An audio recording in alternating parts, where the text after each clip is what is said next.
Dogs are daft, bless them. So, if you want to get started writing jokes, and I realise that if you've never done it before, what are you whining at? What are you whining at? It's golfers. They're allowed to be here.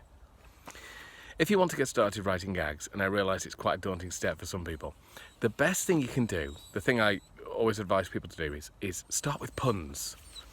I know a lot of people think puns are cheesy and they're dad jokes and stuff like that, but bear with me for a second, okay?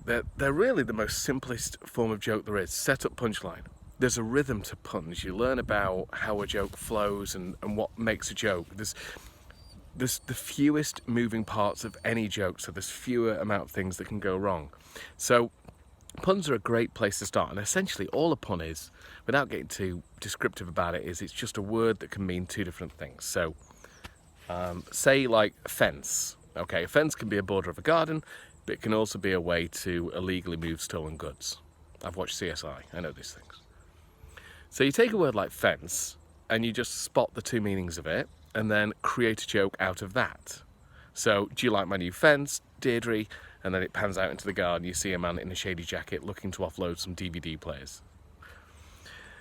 Not a great example, but an example nonetheless, okay?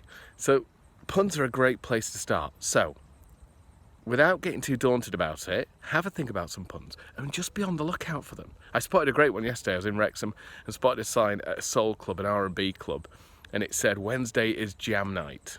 And I thought, I could just imagine a bunch of old dears turning up with their preserves going, do you like my raspberry Kool-Aid, Janice? I don't know what that voice was.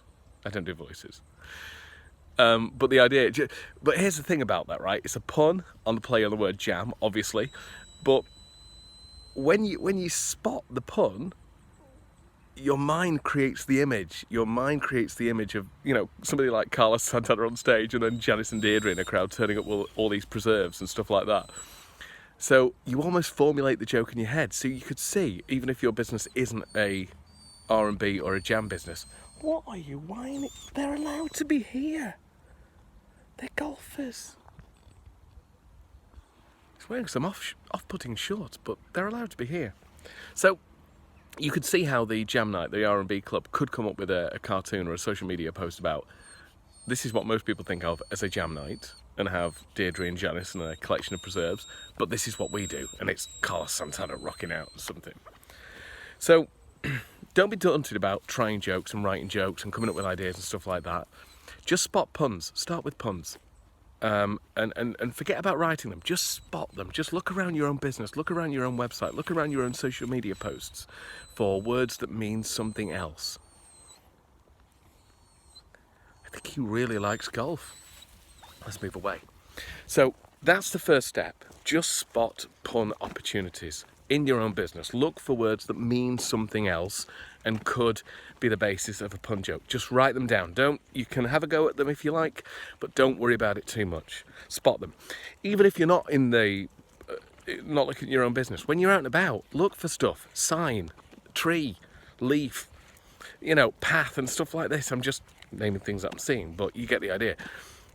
Just look for things as you're out and about and spot the potential for doing a pun, because writing joke is like a habit. It's like a muscle. The more you get used to spotting it, the more things that you'll spot, and the more you practice writing it, the better you'll become at writing it. Like I say, a lot of people think puns are cheesy, but they are the most basic element of a joke in one thing: setup, punchline. And it's, despite the basic element of it, it's still got the rhythm and flow of jokes. So you're still learning how to write a joke. You're still learning how to say it. You're still learning the rhythm and the flow behind a joke. So start with puns. As you're walking out today, hold your head up high and look for words that have a double meaning and see what you can come up with. It's worth a shot. Will you stop whining now? Do you want to say goodbye?